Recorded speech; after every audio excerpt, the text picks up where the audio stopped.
వరంగల్ జిల్లా గోవిందరావుపేట మండలం దయ్యాల వాగు వద్ద ఒక గుర్తు తెలియనటువంటి బాడీ కాలిపోయింది. అక్కడ సమాచారం అందుకున్నటువంటి పోలీసులు ఇన్వెస్టిగేషన్ చేస్తే భయంకరమైనటువంటి ఎపిసోడ్ బయటకు వచ్చింది. ఇన్వెస్టిగేషన్లో అసలు ఆ కాలిపోయినటువంటి బాడీ ఎవరిది, ఎందుకు అక్కడ కాలిపోయింది అనే దాని మీద విచారణ చేస్తే ప్రియుడు కోసం ఒక ప్రియురాలు చేసినటువంటి ఉదంతంగా బయటపడింది.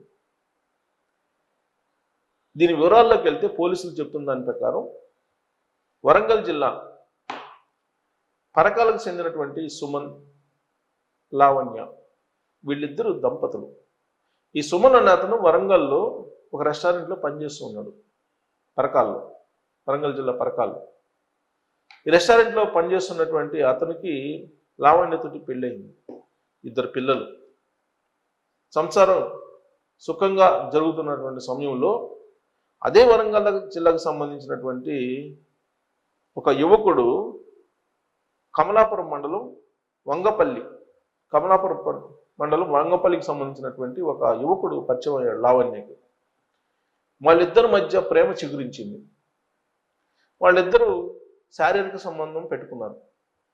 ఇది తెలుసుకున్నటువంటి భర్త సుమన్ లావణ్యని ప్రశ్నించడం మొదలుపెట్టాడు, నిలదీయటం మొదలుపెట్టాడు.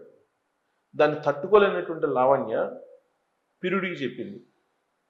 లావణ్య ఆమె ప్రియుడు ఇద్దరు కలిసి సుఫారీ కుదుర్చుకున్నారు భర్తను చంపడానికి. భర్త పేరు సుమన్, లావణ్య భర్త సుమన్. అంటే సుమన్ను చంపడానికి సుఫారీ కుదుర్చుకున్నారు. ఆ సుఫారీ కుదుర్చుకున్న తర్వాత ఈవిడ పుట్టింటికి వెళ్ళిపోయింది. పుట్టింటికి వెళ్ళిపోయిన తర్వాత వెరీ నెక్స్ట్ డే సుమన్ కనిపించట్లా. ఆవిడ ఈ నెల 3వ తారీఖున వాళ్ళ పుట్టింటికి వెళ్ళింది. 4వ తారీఖు నుంచి లావణ్య భర్త సుమన్ కనిపించట్లేదు. దాని మీద సుమన్ తండ్రి పోలీసులకు కంప్లైంట్ చేశాడు. కంప్లైంట్ చేస్తే పోలీసులకు వచ్చిన ఇన్ఫర్మేషన్ ఏంటంటే అక్కడ దయ్యాల వాగు వద్ద కాలిపోయినటువంటి బాడీ ఉంది. ఆ బాడీయే